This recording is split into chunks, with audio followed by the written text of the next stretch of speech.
All right. Hello, everyone, and welcome to our Construction Market Trends webinar hosted by Skanska USA Building. I'm Sarah Vakili, the Senior Director of Business Planning and Strategy, and I'm based in our New York office. I have the pleasure of being your moderator today. So thank you all so much for joining us. I'd love to hear where you're from, what part of the country you're in, and what markets and industries you work in. So feel free to let us know in the chat. This webinar is meant to accompany our Skanska quarterly market trends report, and I'm going to drop that link into the chat. This report covers supply chain trends, material pricing, and other labor changes and construction indices. So be sure and check it out after today's webinar if you haven't already. And now I'd love to introduce some of our guest speakers for today.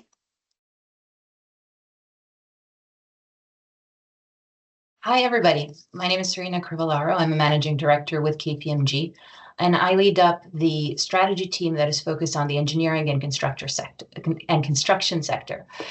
We help companies across the construction ecosystem navigate through periods of uncertainty and disruption, and there certainly is a lot of that. So it's a real pleasure to meet everybody, and thank you for having me on today.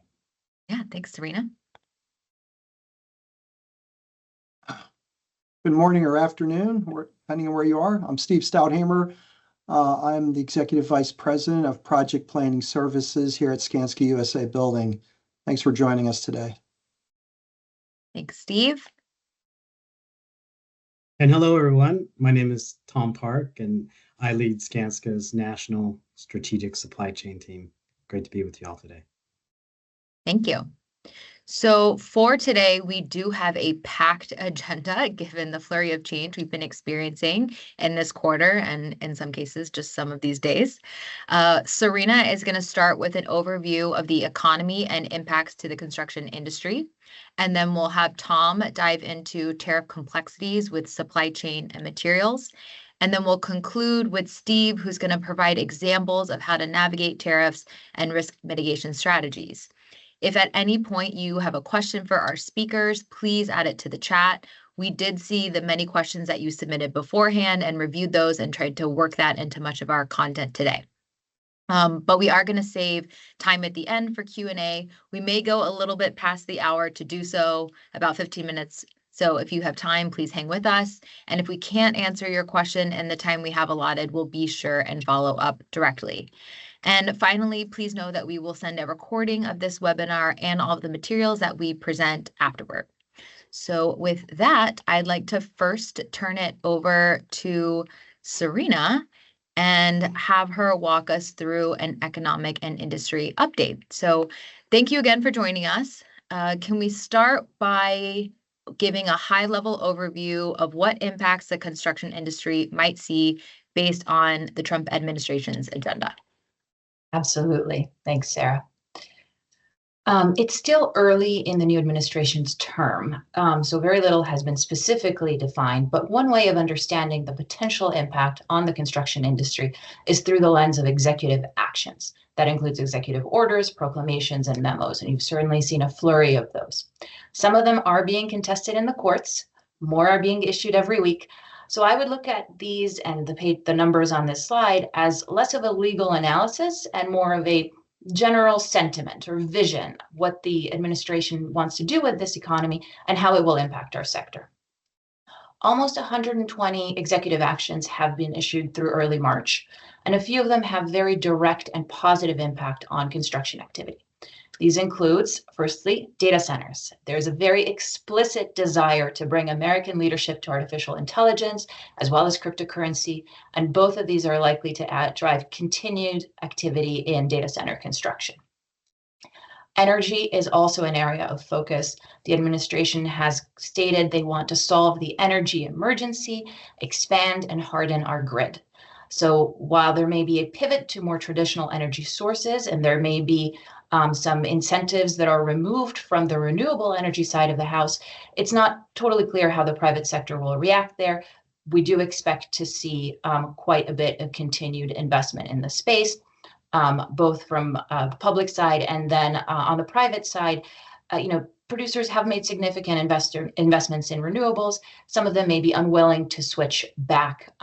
We haven't seen oil and gas drilling activity pick up just yet, but there may be plans in place. The situation is fluid, but I'd say generally good tailwinds and momentum for anybody involved in construction over on the energy side. And manufacturing is clearly also a focus area of the administration, as the tariffs that we'll talk about in quite a bit of detail later are intended to really support reshoring manufacturing capability and capacity. So that will be another area to watch. Finally, the most direct area of impact for construction is for those involved in building pretty buildings, not ugly ones, but if you are in the business of doing beautiful federal buildings, then there is an executive action out there to support you. So that's probably the most specific one. Yeah. Well, I'm sure, based on this list of 120, so are there executive actions that indirectly impact construction? Yeah, absolutely. There's others where there's not a specific statement, but we could see the impact further on construction activity. And here the picture is a bit more mixed. So government spending is widely expected to be reduced through a range of cost efficiency initiatives, including plans to terminate government office leases. So this will have a knock-on effect on office construction, especially in the Washington, D.C. area. Mm-hmm. This may be offset by areas of greater spending around military capabilities, for example, but the net impact is not really clear yet. Healthcare is another potentially mixed area. So you'll see a focus on making America healthy again, but at the same time, there are funding cuts around NIH, the National Institute of Health, that will impact research facilities' operating costs, and that would include things like building maintenance and upkeep and further expansions, right? And that bleeds into education. So you might have seen very recent headlines around universities suspending hiring, even reneging on offers for doctoral students. And that's because of sort of this uncertainty around government funding that's coming into them. We are likely to see a slowdown in education-related construction as a result, both on the higher ed side because of the funding and K through 12 because of the more sort of direct government cutbacks. I also wanted to just touch briefly on permitting that cuts across a lot of different sectors. It's an area of uncertainty. On the surface, the deregulation and the simplification of permitting could be very good for construction.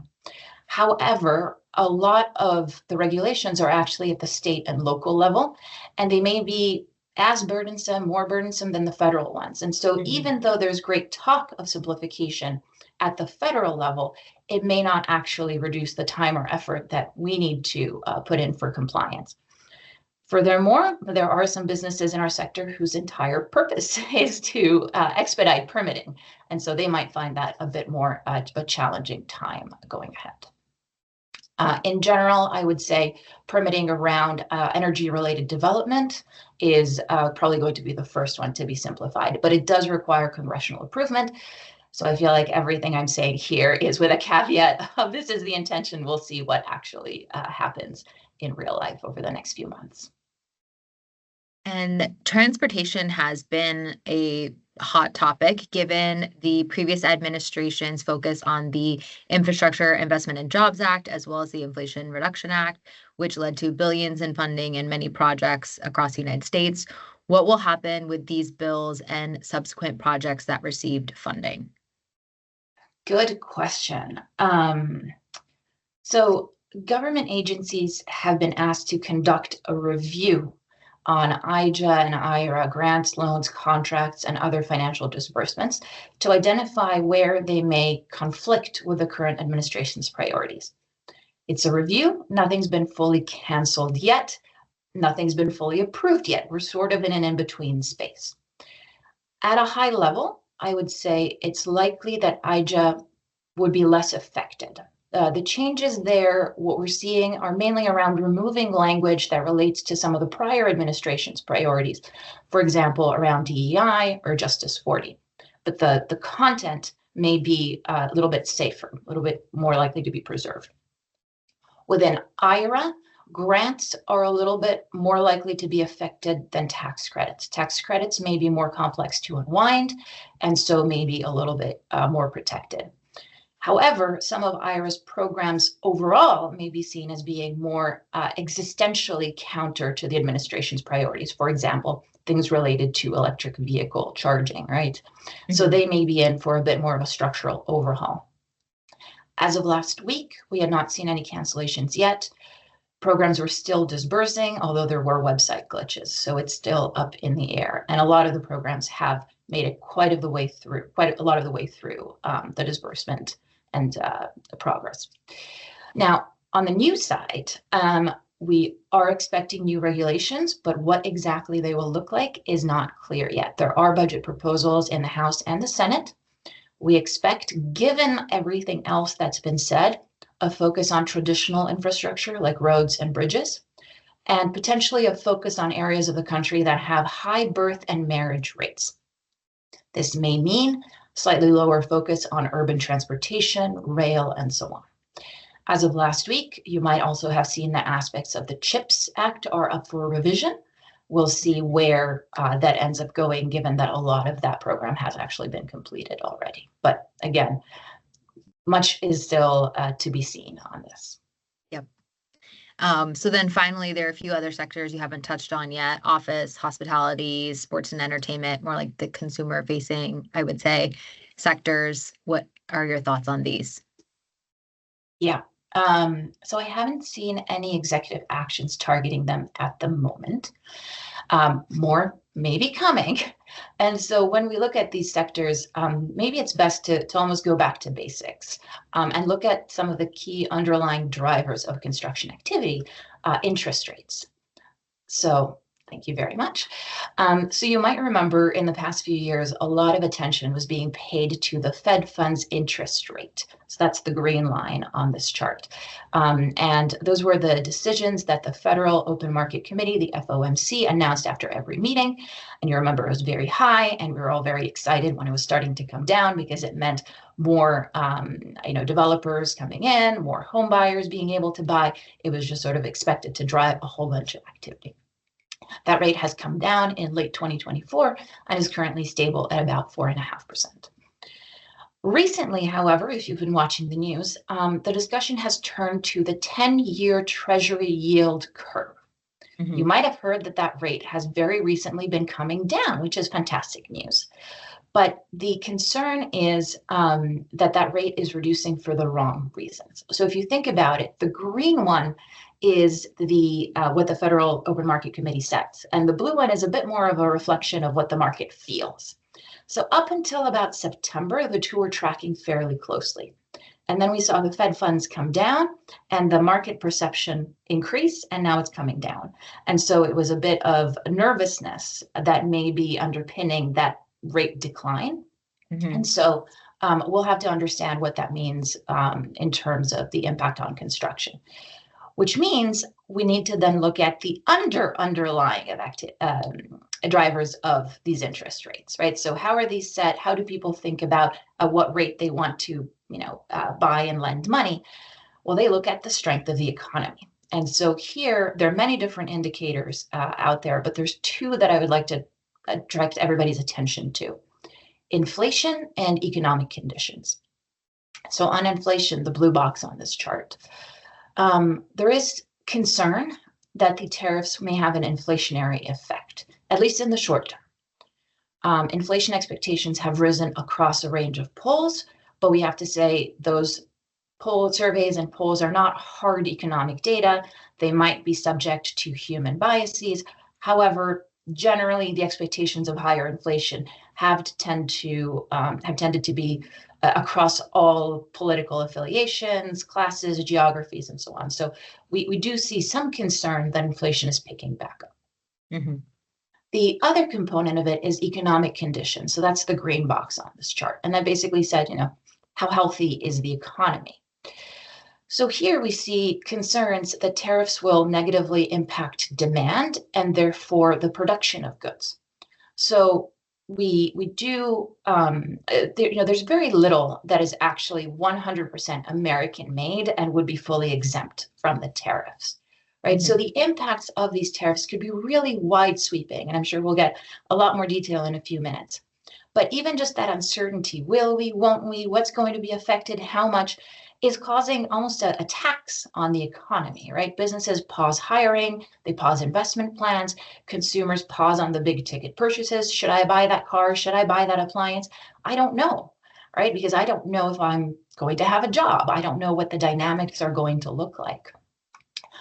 Now, tax cuts and deregulation could help limit those losses, but we haven't seen any concrete plans there yet, right? So we're seeing this risk of a slowdown in terms of the economic conditions, and that will be potentially impacting production and the output of the economy. Now, one other thing that you might have seen is the whole discussion around government budget cuts, right? And including efforts to eliminate entire agencies. And that's not good news for growth either, because if we, if the government was buying pencils, let's say, and now that agency doesn't exist anymore, those pencils are not bought. That actually does remove a certain number of pencils from the GDP. It reduces the output of that pencil factory, the number of people employed by that. So even those government efficiency cuts could have a detrimental impact on economic conditions. So I know I've taken us down a little bit of an economics class, but if you pull all of these together, you see the risk of inflation and the risk of stagnating economic conditions. That is the dreaded word for economists. That's stagflation. Mm-hmm. So we are going to see a very skittish Federal Reserve over the next few months. The expectation right now from some of my colleagues that track this even more closely than I do is that the rates will be held onto. We don't want to risk cutting the rates and then having to reverse up. However, in mid-2026, the current chairman, Jay Powell, is expected to retire. The next top contender is likely to push for rate cuts, maybe more than, maybe sooner than some of his colleagues would like. And they may also choose to cut earlier if economic activity is really muted. So we may be seeing some of those cuts through so interest rates stable and then cutting through earlier mid 2026 with a slowdown in GDP. Got it. So putting then all of this together, and you kind of alluded to it, what do you think this means is your final question for construction? So interest rates stable for at least another year. Now we are expecting to see GDP rising.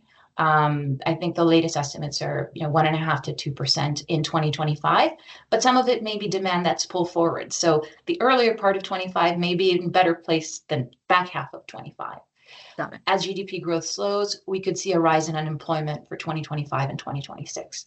So for some of the sectors that we didn't cover earlier, right? I think you were saying hospitality, sports and entertainment, a lot of that construction activity is driven ultimately by consumer spending and discretionary income, right?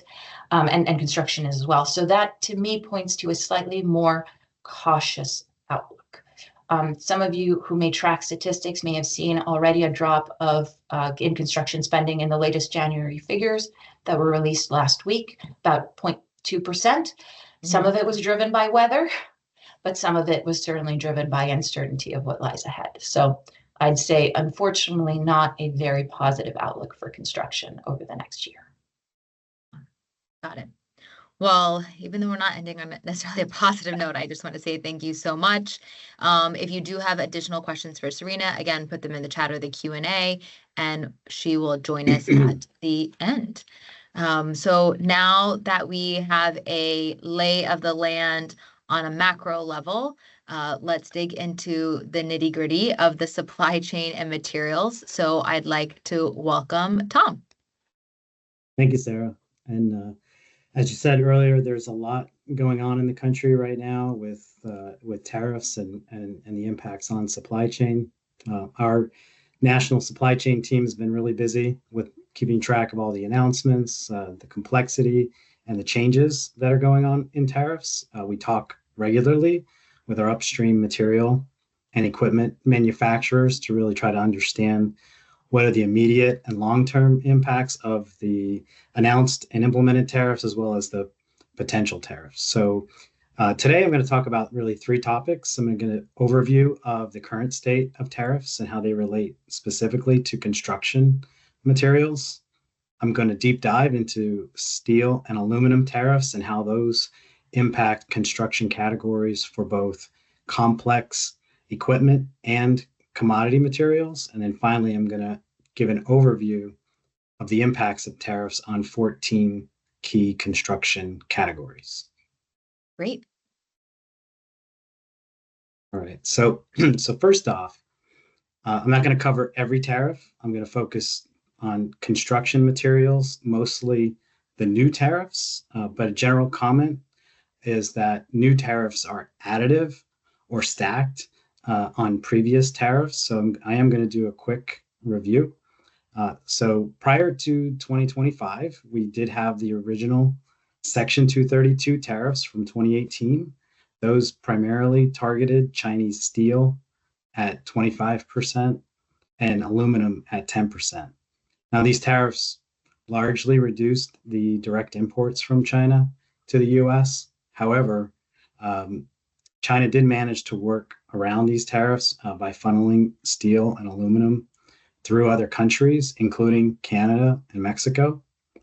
And we also had coming in 14.5% tariffs on Canadian lumber.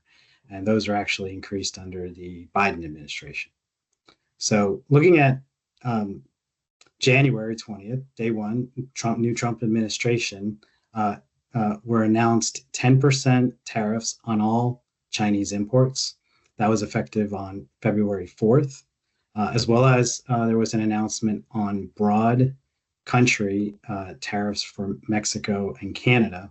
And those were actually later postponed, which brings us to March 4th on this chart.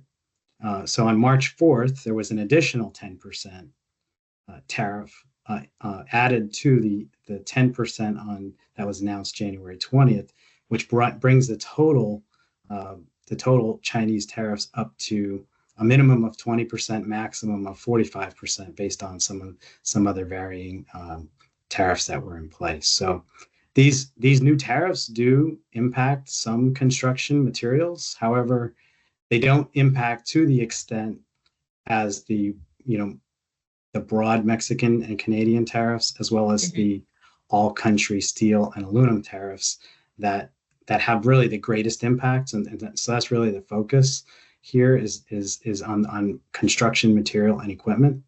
Of course, we did hear that the broad Mexican Canadian country tariffs were postponed till April 2nd. But so for right now, these are the two most concerning tariffs that are affecting a lot of the financial markets, which really brings us up to today, right?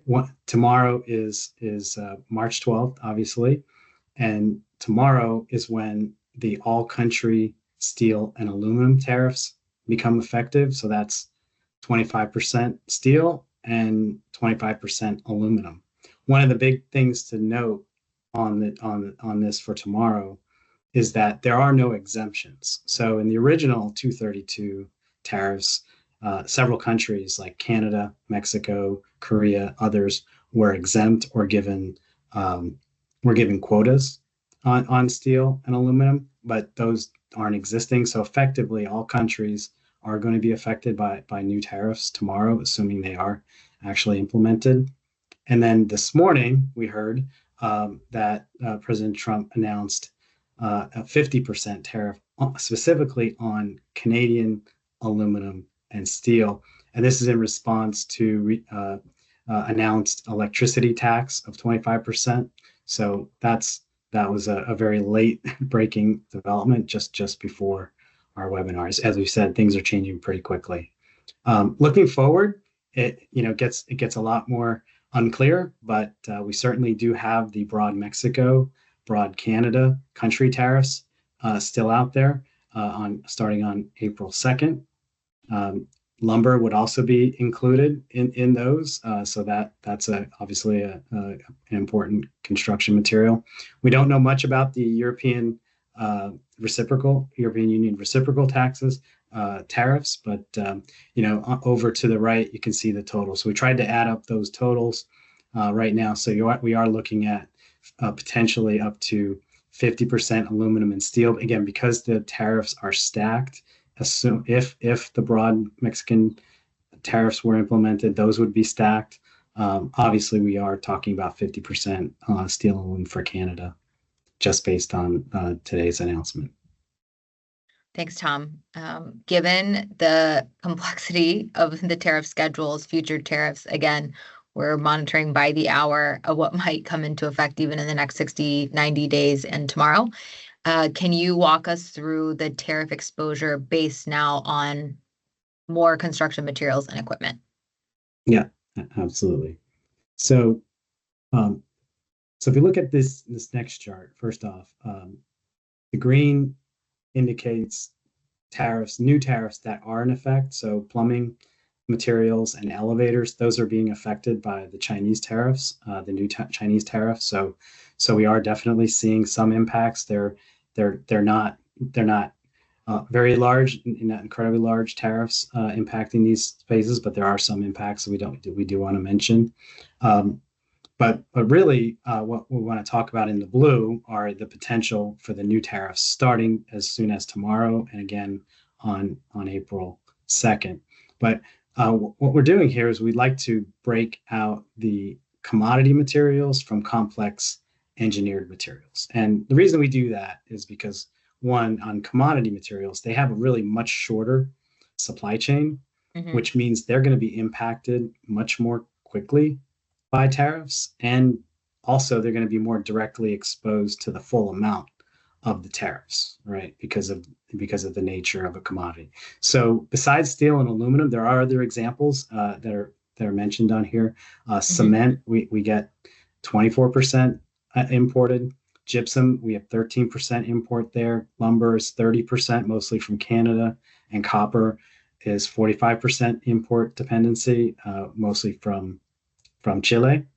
And we've already seen, impacts on the price and increases in there just from the uncertainty of the tariffs themselves. And Sarah, I think you mentioned it already to me earlier this week. You're right. It's really the uncertainty around the tariffs that might even be actually worse than the tariffs themselves. Right. So that's been a big concern. On the curtain wall and HVAC and electrical gear, we'll go into that a little bit further later. But obviously, these have a greater risk of compounded tariffs. We'll talk more about what that is. It's also complex, so there is inventory that has to percolate through. So there is a little bit of a delay there. But finally, there is a big risk related to the broad Mexico-Canadian tariffs, primarily because of the integrated nature of the USMCA, or the old NAFTA agreement. So when we look at chillers and air handlers and electrical gear, there's a really large dependency in Mexico and Canada on final assembled products that do ship back and forth across the border. But we'll talk more about that later. Great. And I even see some of the questions we're about to touch on in the chat. So I think Great. We're now looking for a better understanding of where the U.S. sources are steel and aluminum, and then what might that mean? Again, I saw a question in the chat around capacity within the U.S. and then pricing as that all goes into effect. Great questions. So first off, looking at this chart, I just want to point out that the total consumption of steel in the United States in 2024 is approximately 105 million tons. So 73% of the consumption of steel in the United States is domestically produced, right? So it's a pretty large number. However, there is 27% that we do rely on imports. That's about 28 million tons from other countries. And of course, 6% from Canada and 3% from Mexico. So to answer that question, the reality is, so we talk to a lot of our manufacturers and a lot of the manufacturers domestic of steel, as well as fabricators. And what we're hearing from them is that in the United States, the mills are roughly 72%, 73% to capacity, running at that level of capacity, which implies about 100 million tons of capacity of U.S. steel in the U right now.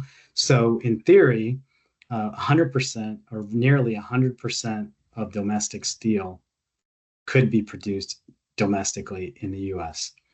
So not to say that that actually is going to happen, that they will ramp up, but there is a potential that the domestic steel manufacturers could increase capacity significantly. For that reason alone, we really don't see any risk or major risk of any supply chain disruptions on steel itself. I mean, it will obviously cost more, and we've already seen significant impact on the cost of steel. Looking at this chart, steel is up roughly 25-30% this year already, and technically we haven't seen a tariff actually assessed on steel or aluminum already. But it's already coming up significantly in anticipation of that of those tariffs going in. And then aluminum. Yeah, so aluminum, it's actually a very different story. Looking at this chart, so total consumption of aluminum in the U.S. is about 10 million metric tons a year, and you can see from this chart about 50% or 50% of the aluminum that's consumed in the U.S. is dependent on imports, and a huge portion of that coming from Canada. So this is really the biggest material concern. We do have a significant reliance on Canada for aluminum. We just also heard from the Premier, Doug Ford of Ontario, who basically said that they would, in a sense, halt all nickel shipments. And we heard from and read articles from Alcoa that they may redirect aluminum from Canada to Europe. So when it comes to aluminum, we're not only concerned about the cost impacts, but potentially there could be some supply chain issues to be concerned with there. And similarly, but not to as great an extent, we have seen prices of aluminum rise since January. So they're up about 8% so far this year. Got it. So, we've discussed steel and aluminum as raw material, but we know that these two contribute to hundreds, if not thousands, of construction components and pieces of equipment. So can you tell us more about differentiating the impact of tariffs on the commodity materials versus the complex equipment? Yeah, absolutely. So when it comes to complex engineering equipment, here's an example, right? And there's many examples like this of different types of equipment that go into construction and projects. But this is a good one because first off, I mean, you can see this is a chiller. It's a centrifugal chiller. A lot of these are manufactured domestically or final assembled in the United States. But first off, you can see there's just a huge amount of steel. I mean, there's literally thousands of pounds of steel. So first off, you've got that impact. It might be a little bit delayed, but an impact of rising steel and aluminum costs going into this.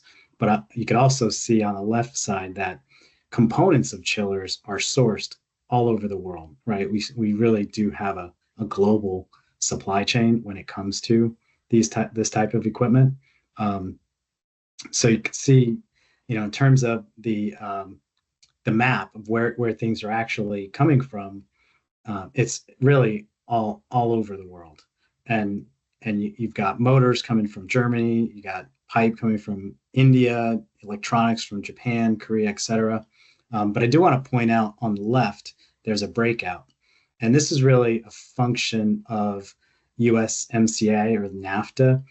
So what you have going on here, and I mentioned it earlier, you have this thing about compounding tariffs. So if you look at the border between Mexico, United States in the south, the border of Canada and US in the north, you've got loops of back and forth crossing. And in automotive, I mean, there's articles out there saying components, subassemblies cross the border up to 6 times back and forth. that could potentially be hit with tariffs and then counter tariffs and back and forth again. So that's the idea of compounding, and it's really complex, obviously, to kind of add up all of these and ultimately understand what the the final impacts are. So this is just kind of one example of the multi layers of tariffs and how they can affect products. Right. And again, it changes every day, even based on that original slide you were showing us, that Right. the numbers and values stacking are always in flux. So, Absolutely. Finally, can you tell us, and we do this in most of our webinars, given these tariffs, what we expect for lead times and price changes for other key materials and equipment? Yeah, absolutely. So what do we expect? So we normally show this chart, the 7 key categories that we've been tracking for past few years.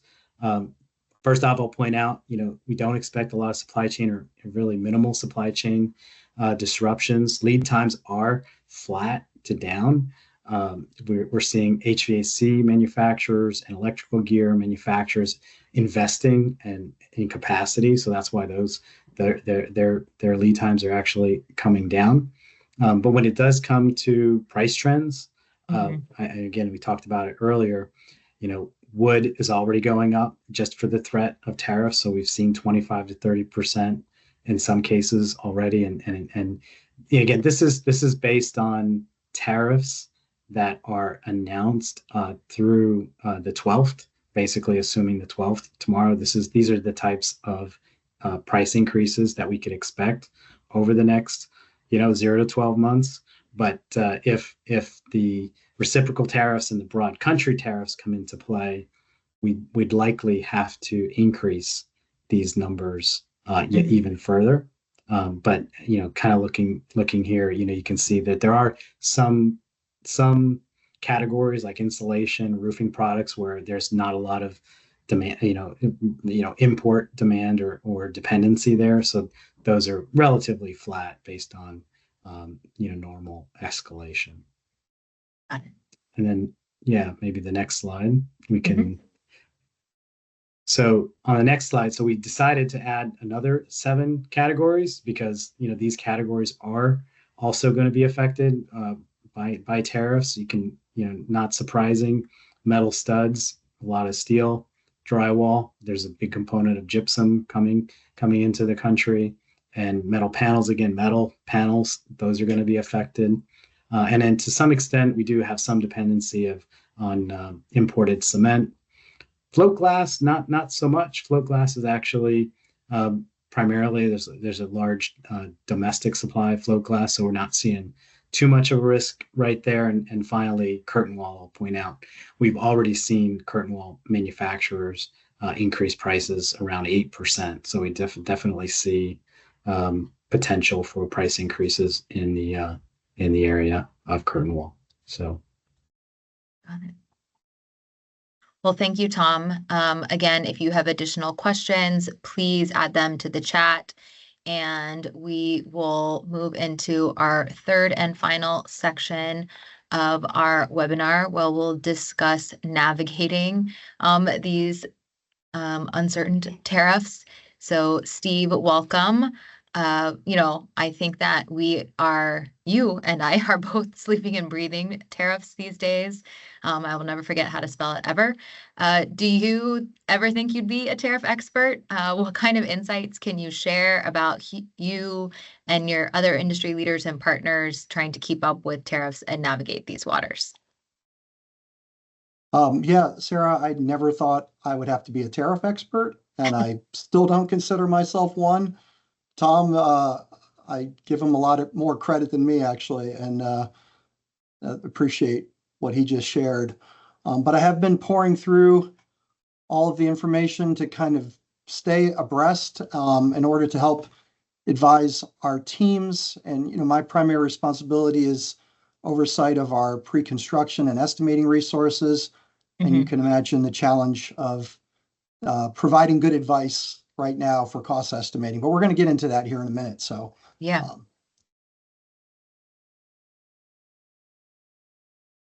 I'm going to bring back on the screen, I think, this very impactful slide that Tom shared earlier.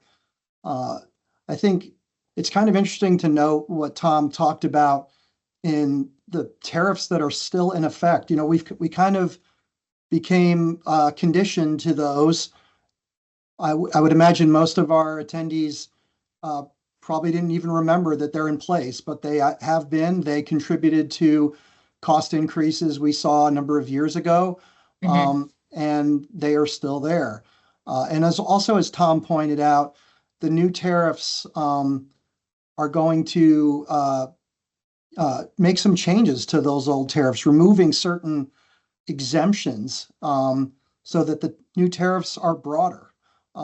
And, you know, we're still learning about that. There's still some complexity around those. You saw the example Tom used about a piece of machinery like a chiller and determining what aspects of that piece of machinery might be tariffed.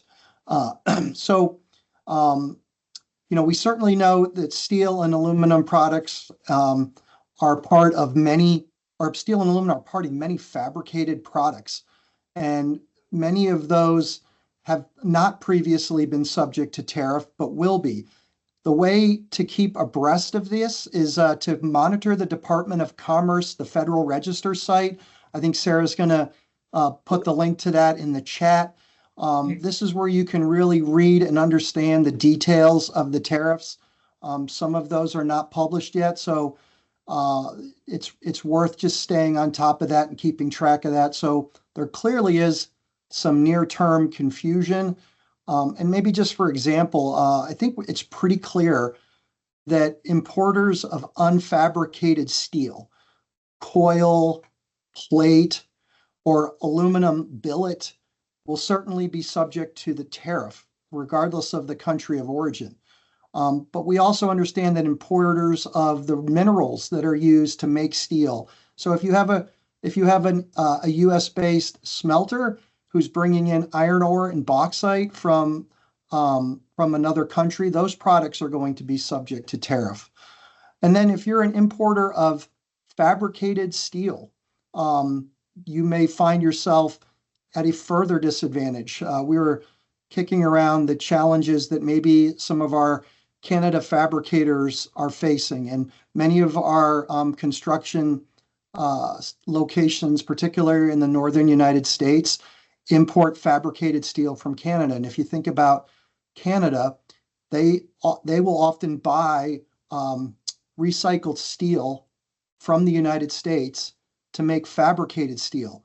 Well, they might have to pay the U.S. might have to pay a tariff to export steel to Canada for them to fabricate steel and return it to us. So Canadian fabricators could be at a very significant disadvantage without relief from the proposed tariffs. And then, of course, as Tom pointed out, these really complex products that are constructed significantly from aluminum or steel, like an air handling unit, a chiller, a piece of switchgear, or even simpler things like window mullions or door frames, all things that are made of steel and potentially impacted by tariffs. Got it. So you mentioned, you lead our pre-construction team, and this is the group that helps in the planning phase of projects with cost estimating and budget advice. This is a new level of complexity, and we'd love for you to share your thoughts on potential impacts that the known and maybe some of these unknown future tariffs will have on project cost. Certainly. And it is absolutely not a perfect science evaluating the financial impacts to a project by tariffs. Tom clearly discussed the complexity of the supply chain and where products come from. But all that being said, our customers are still turning to us to understand what do we think the potential financial impacts might be to our active projects, particularly the ones that are in the planning phase, and we're trying to manage the designs to budget. So we certainly use the expertise of our supply chain team and Tom's group to stay on top of the developing situation. For those of you who have worked with Skanska in the past, you may have been exposed to our Skanska Metrics benchmarking application, where we keep track of not only the cost of past projects, but data on material volumes. So how much steel was in a project, how many feet of wall, how many CFM of air handling capacity. So this comes in very handy when you're trying to make predictions of things like what a tariff impact may be. And then, of Mhm. course, we apply the knowledge of our local estimators to that expertise to try to give good advice. So we've been looking at some different sectors. Today, I thought I could maybe just touch on a healthcare scenario. And I would caveat it by saying there's no sector immune to tariffs, right? We all use the same parts and materials to build buildings. And we've studied some other sectors, and I think the ranges I'm going to talk about today are reasonably indicative of other sectors. But Mhm. for this quick comparison, we looked at 12 full service patient care facility projects across the United States. Those had an average of cost of about $375 million to build. They were at about an average size of close to 500,000 square feet. And for this purpose of this study, we adjusted to the Washington, D.C. market where the tariff culprits are, let's say, for fun. So we'll walk you through this scenario. This group of projects, roughly 45% of the value of these total project construction cost was the cost of materials. So 375 million was the total cost. That equates to about 169 million dollars in material cost value. For those estimators out there who might really geek out on this stuff like my team does, that's about 55% of the direct trade cost. But when you factor in the total cost, which we're doing here today, it's about 45%. So if you look just at what we're experiencing in the steel and aluminum market for these comparable projects, when we looked at the average volumes of steel and aluminum in this sample set, the average volume of steel, that's structural steel, reinforcing steel, steel that goes into other products like we discussed, approximate values of steel in, say, sheet metal, ductwork, piping, those kind of things. We estimated there was about, on average, about almost 11,000 tons of steel as part of this job sample, and about 525 tons of aluminum. And then if you look at what we expect to be the amount of that would be from imported sources, as Tom, I think, touched on, 27% steel, 50% aluminum. And if you have stacked tariffs, so we already know that this morning we're seeing that with Canada, steel from Canada. April 2nd, it's very possible we'll see that in Mexico as well. And given that both of these countries do provide a significant amount of our imported steel, that could equate to about a $2.3 million impact from the tariffs. But there's another phenomena to consider, right? The U.S. based manufacturers of these products are going to have an opportunity to also increase their pricing. One, they're going to likely have a higher demand, and also their competitors are at a disadvantage with a tariff. So we think we're expecting that domestic prices will increase on this same volume. And in fact, because of the volume that the U.S. can produce, that total impact is actually more than the imported tariff impact. So in the end, we think all that drives the cost of your project up, in this example, a little more than $6 million, in the 1% to 2% range. I think when you step back and you hear 25% tariffs on steel, stacking tariffs, it can be very scary. Like, wow, the price of my project is going to go up considerably. And I'm not going to suggest that 1% to 2% isn't considerable in an already expensive construction market, but hopefully this gives some perspective on just the steel and aluminum. So then we do have to think about what the broader tariffs could do. that is the tariffs on all imports from Canada, Mexico, from China, and then the potential that those may expand into other countries. So we're going to walk you through that next step of potential impact. I mentioned earlier that 45% of products or 45% of a building project is made of materials in this sample set. We think up to 32% of that could be from imported sources. That's in the neighborhood of $48-49 million.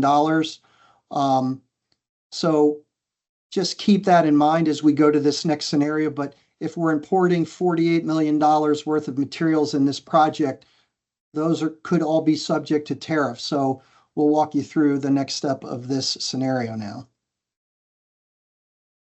So we touched on steel and aluminum impacts already. But then if you consider that 32% of materials, our thinking around this is that it's very unlikely that we will import that full amount. You could probably Google and find that 32% out there is a relative range. We discounted that by about a third for this assumption that we think there'll be more onshoring and there will be imported sources that aren't tariffed. But nevertheless, the same scenario applies that I mentioned before. Imports will be subject to tariff, and domestic providers and others will have the opportunity to increase their pricing less than the tariff to still be competitive, but certainly not have to maintain their price points at no increase. Tom mentioned that we're already seeing suppliers provide us notices of these increases, so we believe that theory makes a lot of sense. In this scenario, based on that approximate amount of materials that could be imported, we think that could drive this project scenario up another $11 million and bring total tariff impacts in the known tariffs we know about today, somewhere in the 4 to 5% range on the total cost of this project example, this set of projects.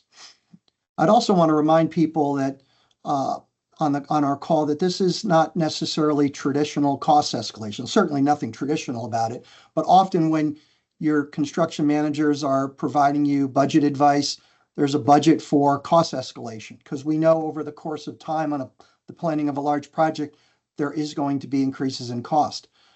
Our recommendation to our team is to consider the tariff impact separate from traditional cost escalation, because even if we have products that are not going to be seeing tariff impacts, they still will be having to manage the traditional cost escalation that we see just commonplace. Mm-hmm. Thanks, Steve. And actually, I think this is very helpful and hopefully address some of your questions. Again, I saw notes around, how to allocate these changes to your project costs. So again, it's easy to see a headline in the news that says 25% tariff on everything. And then people think, as you mentioned, the price of my project is going to go up by 25%. But again, there's much more nuance to that. We have to consider what's being imported and where we can source domestically. The construction sector has already experienced years of unprecedented escalation and labor challenges. And I know many people on this call probably have projects that are already facing challenged budgets. I know that tariffs aren't going to make these challenges easier, but what advice can you offer for project teams on how to navigate the risk of tariffs? Yeah, and I'll go through a few of those. I did want to respond. There is a question in the chat about if the tariff is 25%, why is the cost impact of the project 1 to 2%? I think, and I probably wasn't as clear on this as I should be, but if you think about the total cost of steel, the total cost of unfabricated steel, just raw steel, which is the steel that we see most subject to a tariff from imports, because the U.S. has the capacity to fabricate the steel. It's that portion of the steel's raw cost that'll be tariffed. So if the U.S. is fabricating imported steel, the cost to fabricate won't be included, right? So if a pound of steel costs $1, fabricated steel costs $3 or $4, right? There's a significantly larger impact once the steel is fabricated to a custom need for a project. So keep that in mind. As we get into some of the recommendations that Sarah talked about in terms of how to navigate these, I think just understand that certainly over the next 90 to 100 days and possibly longer, we still expect to see a lot more movement in tariffs. And we certainly hope that there can be some pullbacks and maybe some agreements reached that will mitigate this. But for now, we just still expect to see a lot of movement. The Department of Commerce defines tariffs, as I mentioned earlier, through its Federal Register. So we expect to get more detail and clarity. I would encourage everybody on the call as leaders in your organizations to monitor what the register posts and the specifics. But in this transition period, I'd say consider some of the following as it relates to open discussion. I think it's very important for the teams that exist, right? The contractor, the customer, the architect, the subcontracting community, the supply chain, to really engage in transparent conversations about the potential risks and strategies to mitigate them. I think acting independently or not involving the full brain power of the team can be a risky proposition, making poor decisions. Be flexible in potentially the specifications to accommodate changes in products that could help mitigate the risk of a tariff. Maybe there's opportunities to do more onshoring. Maybe there's opportunities to change to entirely different products that'll still meet the needs of the project. I think reviewing existing and proposed contracts, obviously, if for projects under a fixed price contract, ensure that your contracts, the contracts read around things like force majeure, change in law.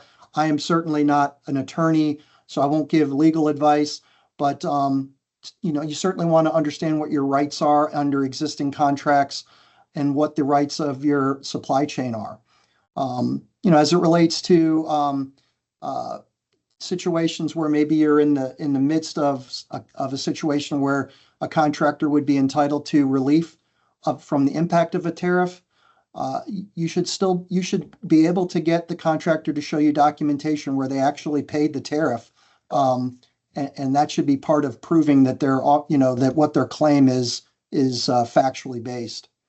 Mhm. I say still continue, the competitive bid process at the lower tier levels to ensure you're getting the best possible pricing. Nothing different there. There's some folks thinking about a little bit of a wait and see. Maybe I don't go out to bid right now. Maybe some of this goes away. Look, that is certainly potentially a viable strategy. We haven't always seen prices de-escalate after situations like this, even if tariffs are resolved. So keep that in mind. The idea around establishing a tariff contingency, part of what I went through in that cost model was to just offer some perspective on the potential impact. And I think talking to the contractors you're working with, whether that's Skanska or someone else, about what they think is the potential impact, and maybe setting aside a contingency to navigate the fact that the project is probably going to cost more than it did 2 months ago. And as I mentioned earlier, you certainly want to find yourself in a position where you're getting some real information from the supply chain that can be supported by some proof that there has been an impact. You also might want to consider potential alternates to project budgets as a way to give yourself a cushion. That's never easy, I know. We're already at a point in the cost of construction where it's at an all-time high, and budgets are struggling to achieve the scope necessary. But alternates are always a strategy, maybe to give you a cushion to build a contingency against tariffs. I think other pricing strategies to look at. When we were in the COVID situation, we had variability and we didn't see contractors able to hold prices.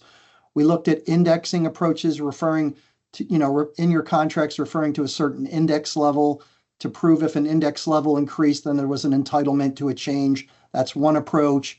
Establishing unit prices, particularly for steel and aluminum products, where that unit price can be the basis of what was bid, and then proof can be shown if the unit price increases, so that there is a legitimate need to make someone whole because they can show impact from that unit price. And then, I think just staying informed and adapting, monitoring the tariff regulations, their impacts for projects that are going to a fixed price sooner than later.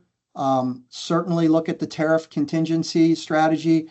If your project is not going to be purchased or go to maybe a GMP till later this year or into 26, I still think it's prudent to set aside that contingency for tariffs and then, work with your contractor to see, is that getting better or is it getting worse? And, what is the right strategies to maybe changing specifications, procurement strategies to mitigate that to the best degree possible.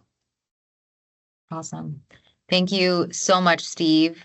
I see a lot of, again, chatter in the chat, and I appreciate all of you hanging on through the hour.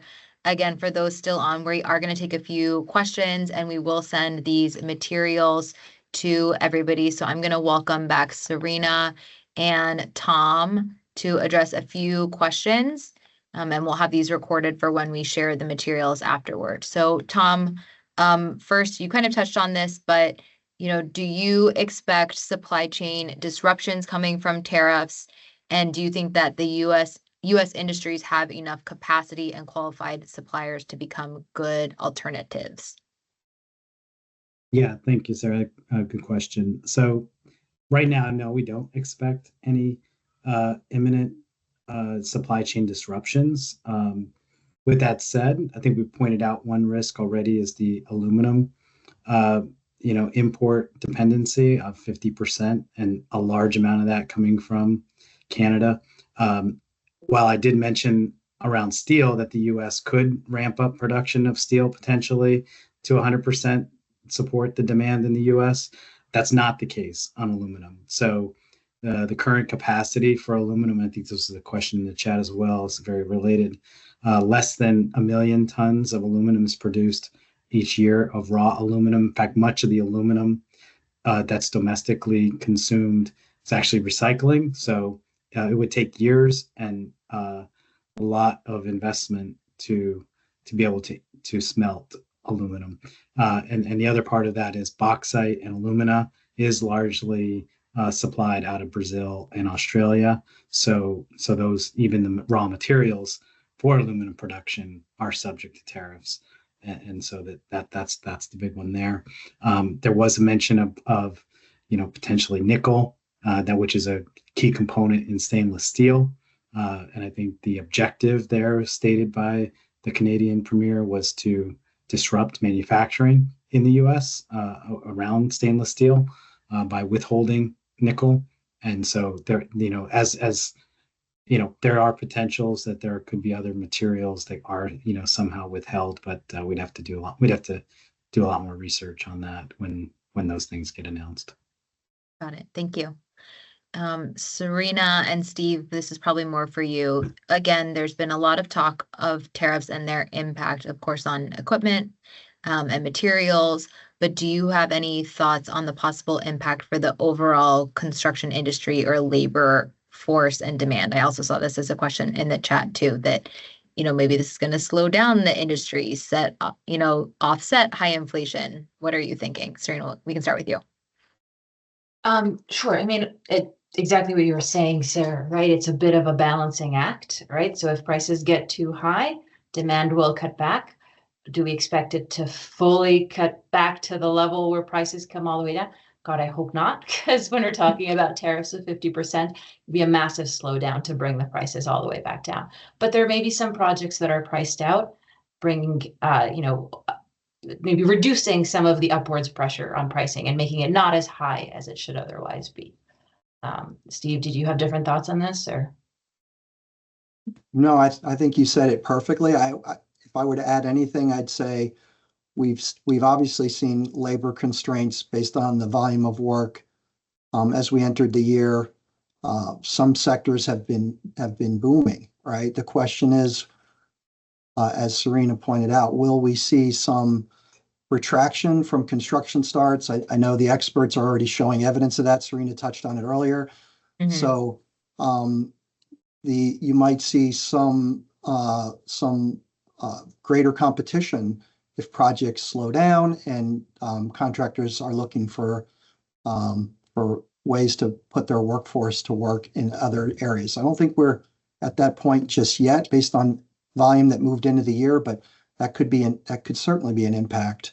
I wouldn't mind, Sarah, if it's okay, just going back to the question you threw to Tom. I think just want to add on the supply chain concerns, two things. One, I think it's important for everybody to not think about this situation like we had with the pandemic.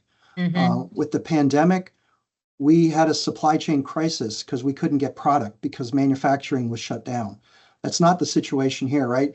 The global supply chain is still very much able to produce. Right. The bigger question is, what can you afford to pay for it, right? As the tariffs impact the cost of goods, we still expect to be able to get goods. The risk of that is just how the escalation of these tariffs and this trade war, so to speak, potentially could create boycotting, right? You could actually see situations where foreign countries don't send product to the US and vice versa. That's when the supply chain becomes a little more scary, like we saw in the pandemic. And that's certainly something that Tom and his team will be monitoring and advising us on in the weeks and months ahead. Great point, Steve. Maybe a follow-up question that was submitted beforehand. And again, I think I saw a similar question from an attendee today. Is there a way to validate the premiums or the bids that some of our customers might be seeing to avoid extortion, similar to the COVID supply chain premiums? And extortion is their word, not mine. I'll take a shot at that one. I'd say, yeah, I touched on it in my recommendations. I would say it's hard to avoid the opportunism that comes in these situations. What we start to see is we start to get notices from major suppliers about price increases. We're already seeing them. And as Tom has been talking to us about the last few weeks, there's been no tariff paid yet, right? That this is so fresh, but it's about to start. But we're seeing in anticipation of tariffs, increases in prices. So there's really no avoiding. A manufacturer can charge what they want for their product, right? Right. But there should easily be a way, and I say easily, maybe a little tongue in cheek, but when you pay a tariff at the port, you get an invoice, right? You get a receipt for that tariff that you should be able to produce to show that you were impacted. So I think that way of avoiding false claims is to show proof of tariff impact when you're faced with a change order proposal or something like that. Yeah, if I could add real quick Sure. on that. One of the things that we do as well as part of our supply chain and working with project planning is we look at plans and specifications, in particular specifications. And we want to make sure, so that we don't get extorted, is really to have options. So making sure specifications are open to allow for different manufacturers to be able to participate and bid at that tier 2 level. So that's really one big effort, and be flexible. And of course, to continue to follow the competitive bidding process with our subcontractors, and to encourage them to do the same on theirs, so that we do have options and alternatives, so that we aren't held accountable to only a single source. Very helpful. One more question for you, Tom. What are the impacts to pricing for copper piping? Yeah, great question. We didn't talk about copper on the call earlier, so it's a great question. So first off, to be specific on copper, there are no specific tariffs on copper at this time. The only exception might be, if a country like China, for example, which is subject to all materials, it would include copper. However, we don't import hardly any copper from China at this point. So effectively, there's no copper tariffs right now. Number two is 45% of copper, though, that's consumed in the U.S. is imported.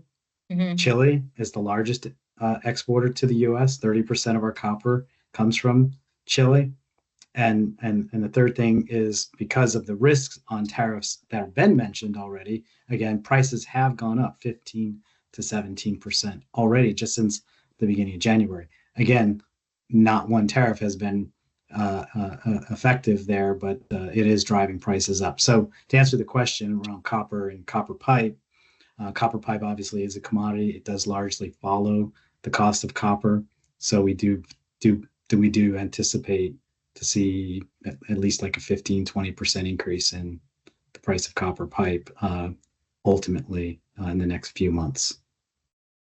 Got it. Okay, we have a few minutes left. Serena, I don't know if you want to take this one, but there's a question on the impact of imports and the strength of the dollar. Any comments there, or you want to say that might be stretching my? Let me go talk to somebody and come back with an answer. That might be stretching my knowledge. Yeah, I'm like, trying to figure it out in my mind. But I do want to say in the last few minutes, appreciate everybody's attendance here today, and thank you so much to our panelists. This has been a great session. I continually to learn new things, even in this session, speaking you all again. A few notes. I've seen some comments. This recording will be shared with everybody. We will also be sharing the materials.